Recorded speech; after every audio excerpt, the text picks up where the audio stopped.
everyone, welcome back to my channel and welcome back to the Political, Social, and Cultural Issues series. Growing up, we're all taught through both direct and indirect means what exactly it means to be rude or polite, to have the right social skills, so to speak. Although I can generally be considered a pretty polite person, social skills are something I've always struggled with quite a bit because of my autism, and that's gotten me into some trouble. By the way, check out my early 2-part video essay in which I discuss systemic ableism against people with autism, as well as my recent video in which I comment on the Netflix series Atypical, which centers around autistic young adult Sam Gardner and on his family. Getting back on topic, though social skills can be a particularly hard thing for those on the autism spectrum to grapple with, they're not exactly simple and easy for neurotypicals either. After all, social skills aren't the laws of nature. They're a man-made cultural construct. What's considered good social skills in one culture might be considered bad social skills in another. What exactly do I mean by this? Well, let's examine social norms in all parts of the world to find out.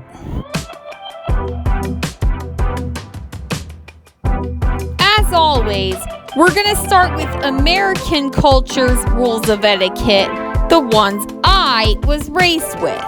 But I'm going to talk about the U.S. as a whole and not get into cultures within each region, as that's a topic for a future video.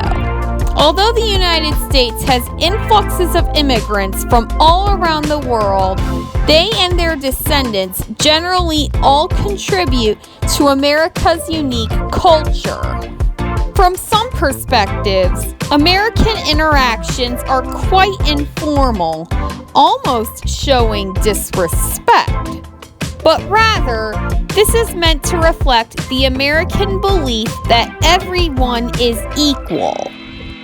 When greeting each other, Americans are likely to shake hands in formal situations, such as business and fancy events, though this is likely but not non-existent in informal situations. Any handshakes that do take place should have a firm grip rather than being light. In less formal situations, the greeting consists of a simple hello or hi. After we Americans greet each other and start conversing, we step back and give each other some space, even if social distancing requirements are no longer in place. We smile a great deal, even at complete strangers, and like to have our smiles returned.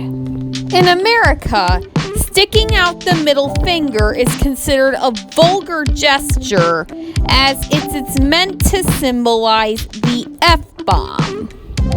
We Americans generally stand up while greeting each other, unless one of us is elderly or disabled and can't stand up. Our greetings often include asking the question, "How are you?" or "How are you doing?" This is simply a friendly gesture, not an inquiry into each other's personal lives. We usually answer with a simple good or fine, even if we are, in fact, doing quite poorly. And while greeting an American, you always make eye contact with them. When cutting meat and food at a meal in America, the fork is to be held in the left hand and the knife in the right. Once the food is cut, the knife is laid down and the fork switched to the right hand. As soon as you're sitting down, the napkin should be placed on your lap. I've personally found this to be not only a rule of etiquette, but also a life hack, as it's kept me from getting my pants wet when I spilled a drink. If you're eating a meal with multiple people, don't start eating until everyone else has been served, particularly the women and hosts. And since Americans like to eat a lot, you always want to eat every last bit of food on your plate, and if you're offered a second helping, don't hesitate to take it. And while eating, you keep your mouth closed, you engage in conversation only while not chewing, and you do not belch, as that's considered sloppy, not a compliment to the cook. Generally speaking, Americans consider it very rude to be late to anything, whether it's work, school, or a social gathering. If you know you're going to be late, you owe it to whomever you will be meeting to phone them and let them know. In fact, it's sometimes even expected that you show up early, but only by a little bit. There's even this saying in America, if you're right on time, you're late. But not quite everyone in America agrees. Canadians are often stereotyped as being polite and insisting on etiquette, but in reality, their insistence on their manners is just as much a result of their culture as any other country. Like in many aspects, Canada's notions of etiquette are similar to, but not the same as, those in America. For example, Canadians are just as offended by us Americans by the raising of the middle finger. In Canada, it's also considered rude to lay elbows on the table while eating, point or stare at strangers, or talk with a full mouth, just as it is in America. However, Canadians do tend to take the idea of politeness just a little bit more seriously than their southern neighbors in America, apologizing more frequently and asking for things in a more indirect, polite way. In addition to shaking hands like their American neighbors, many Canadian friends, particularly females, greet each other with a brief hug. In Canada, outside of birthdays and Christmas, gifts are only given if one individual owes something to whom they are giving the gift. And when a gift is given, this gift only takes the form of cash when done within families, and giving a cash gift to anyone outside of the family is seen as a form of condescension. Like in all continents, each country in Europe has its own rules of etiquette, but here are some general social customs across Europe. When greeting and conversing, Europeans would prefer that you use a relatively quiet voice, unlike us North Americans who like to scream, shout, and be obnoxiously loud. When entering a European store, shopkeepers expect to be greeted by all customers when said customers enter and when they leave. And while shopping, they take into consideration the risk of touching produce with their bare hands, and instead they wear a plastic glove while picking up the produce. In Europe, it is never considered okay to snap fingers, yell orders, or in any way treat waiters and waitresses as subservient.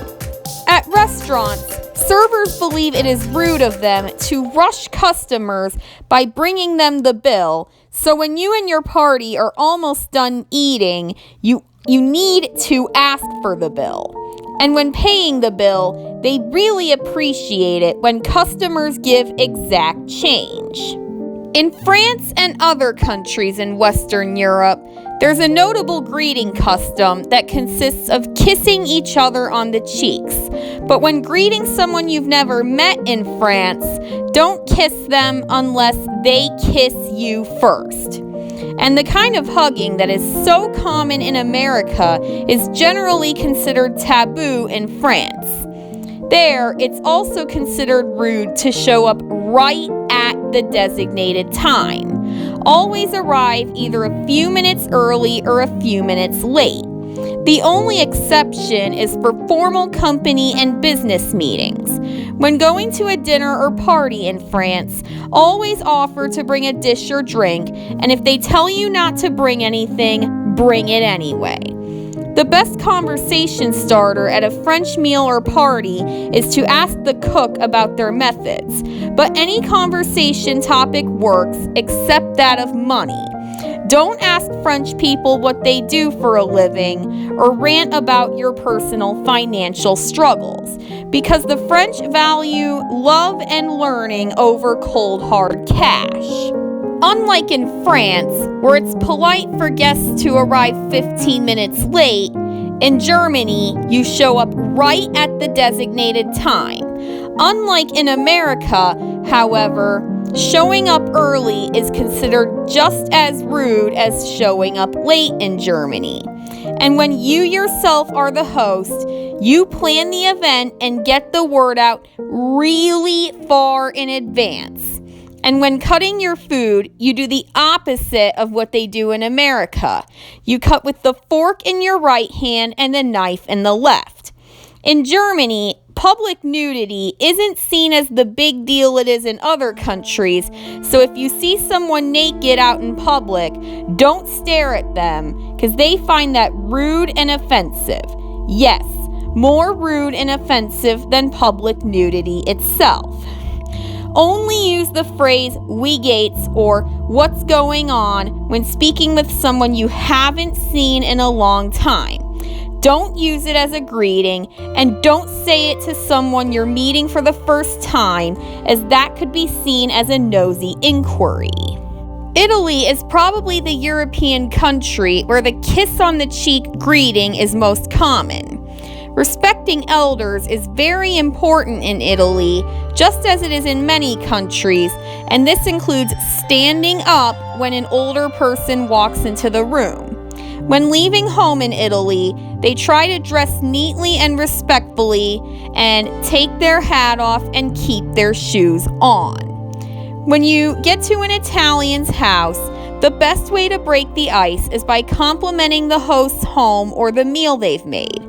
Speaking of the meal, if you go to an Italian's home and they're cooking a meal, they will find it very rude if you don't stay for the meal. And Italians love their food and expect that all their guests do too.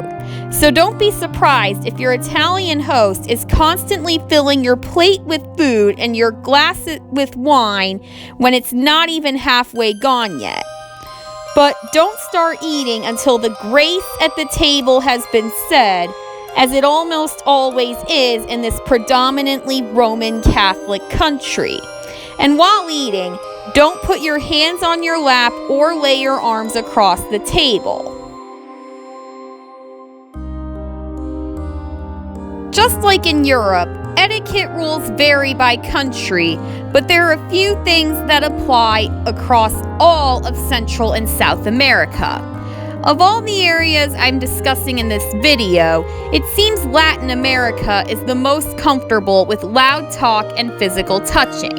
And Latin Americans aren't as touchy about their personal space as Westerners. In fact, they may actually consider it rude if you try to step away from them. That American gesture of beckoning someone by turning your palm upwards and curling your fingers, don't do that in Latin America unless you mean it as a form of flirtation. When Mexicans eat a meal together, they all wish each other buen provecho, the equivalent of bon appetit in France. They use this phrase before leaving the table for any reason as well. In Mexico, parties rarely split the bill. Rather, one person, usually the one hosting the meal, pays for the whole thing. In most informal gatherings in Mexico, it's considered rude to show up at or before the agreed upon time. Rather, it's more considerate to show up 15 to 30 minutes late. And when Mexicans are invited to an event, they always accept the invitation, even if they don't end up attending, just to be polite. In Haiti, you always greet any older person you see, whether you're entering their house or passing them on the street. If you come in contact with an elder without greeting them, the elder will be very offended. At restaurants in Haiti, whoever extended the invitation is expected to pay the bill, and arrangements are made for this ahead of time. To summon the waiter or waitress, simply make eye contact, don't make any sounds or hand gestures. Table manners in Haiti are actually quite similar to those of Europe. Haitians put the fork in their left hand and don't put their elbows on the table, and also keep their hands visible even when they're not in use. And once everyone starts eating, no one gets up from the table for any reason, even to go to the bathroom. The only time anyone discusses politics, government corruption, or Haiti's eastern neighbor, the Dominican Republic, is if they're 100% sure of what they're talking about. These are popular topics of conversation in Haiti, but if you engage in these conversations without full knowledge of them, you're in trouble. As you should be getting at this point, some cultures greet with handshakes, others by kissing on the cheek. In Haiti, this is divided between genders. Men shake hands with each other, men and women kiss each other on the cheek, and women kiss each other on the cheek. One of the first things to remember about Brazil is that Portuguese, not Spanish, is the official language. This is even more crucial than you think, as a Portuguese-speaking Brazilian may become offended if you address them in Spanish, thinking that you are categorizing Brazil alongside their Spanish-speaking cousins. Just like beckoning someone in the rest of America, giving a Brazilian of the opposite gender a gift could be mistaken for flirtation, so be careful. In Brazil, always use either a utensil or napkin to eat, and never give a Brazilian a room temperature alcoholic beverage. It should always be chilled or frozen.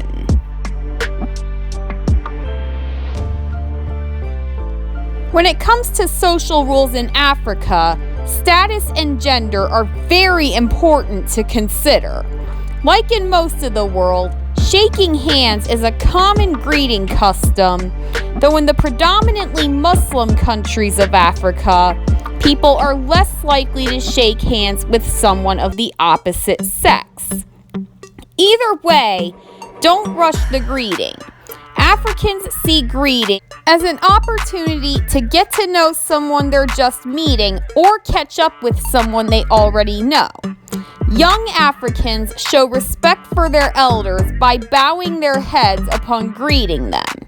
Respecting elders is particularly important in Africa, as African culture regards the elderly as a source of wisdom and experience. When giving a gift to an African, always give the gift in either your right hand or with both hands, especially in Southern Africa. While the gift is being given, the recipient will likely hold out both hands cupped together as a way to ask for the gift respectfully. In Kenya, it's customary to give small, inexpensive gifts to servants, tradespeople, and service workers during the Christmas season. When you want to beckon over an African, do this like you would in America, but with your palm facing downwards. It's also acceptable to call someone over with hissing or kissing sounds. It's considered rude to show someone the bottom of your foot in Africa, as they consider that the dirtiest part of the human body. In consideration for the African value of patience and self-control, it is never considered acceptable to publicly display anger, frustration, or impatience in Africa.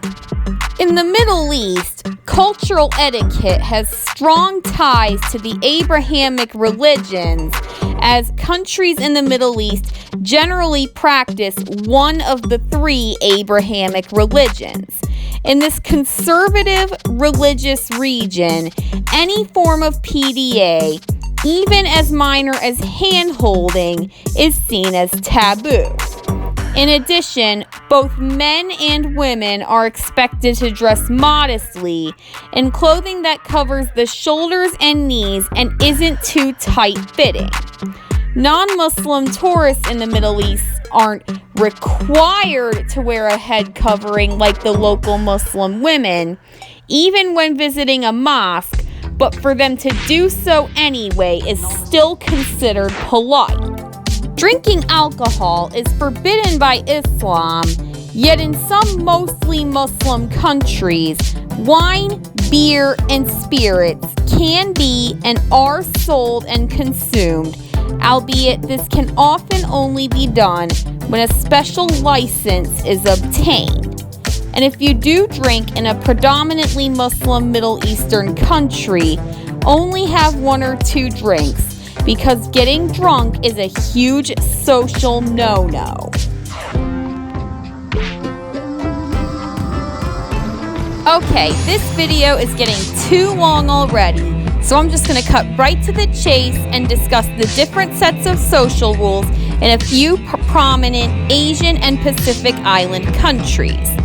In China, like many other countries, it's taboo for house guests to wear shoes in the house, and instead, the host will provide a special pair of guest slippers for the guests to wear. This is probably a way to keep guests from tracking the mud beneath their shoes into the house, but also have them not walk across the floor with their dirty, bare feet. When giving a gift to a Chinese person, do not give them a clock or watch, as this is seen as a covert message that one's days are numbered. Flowers are usually seen as a nice gift, as long as the flowers are any color other than white, because in China, white flowers are strictly reserved for funerals. We Americans are taught never to slurp our soup. But in China, eating soup without slurping it is considered an insult to the cook.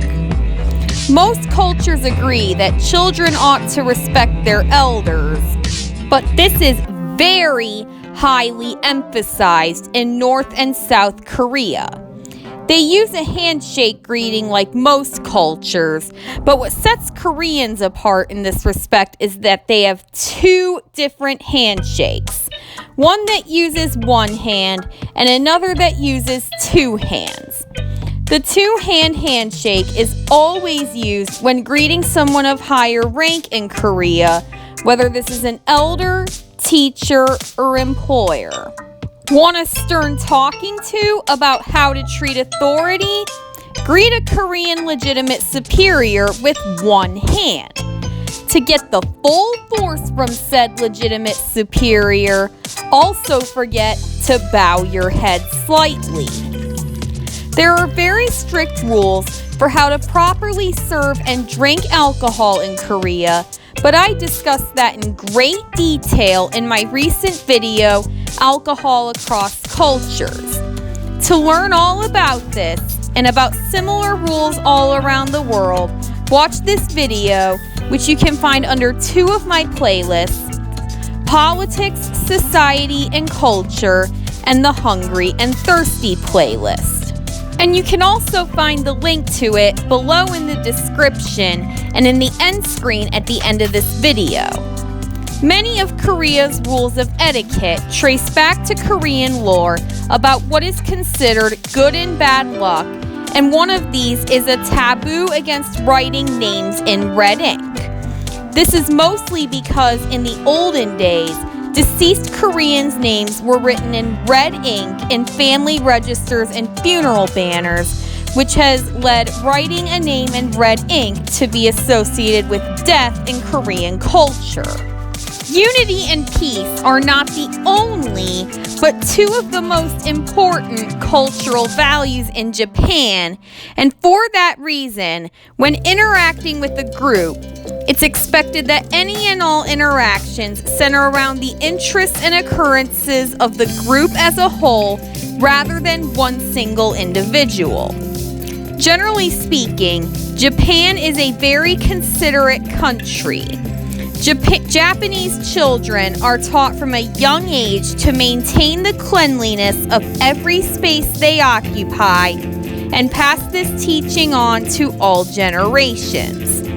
Moreover, the Japanese willingly share their spaces and do not dare ask people to leave the room or building they're in, even if they were in said room or building first. Part of being polite in Japan is that Japan is one of the quieter countries in which they try to converse by making as little sound as possible, unlike North and South America.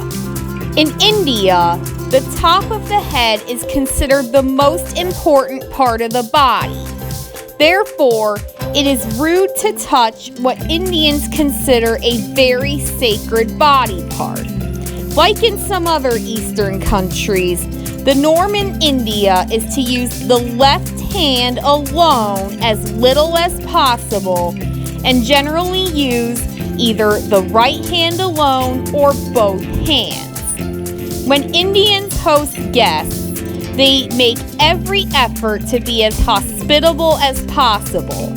So guests owe it to their hosts to be polite by commenting on the degree of their hospitality. India is another one of those countries in which punctuality is considered less important, and showing up around 15 minutes late is considered polite. Thank you all so much for watching. Although I could only cover parts of certain world regions and couldn't get across every single culture in just one video, I hope I've gotten the point across that social skills and etiquette are not the laws of nature or something that's supposed to be obvious, but rather something that the groups we humans have divided ourselves into made up our own unique concepts of. The way you've been taught to conduct yourself is not necessarily the right way, but merely a way.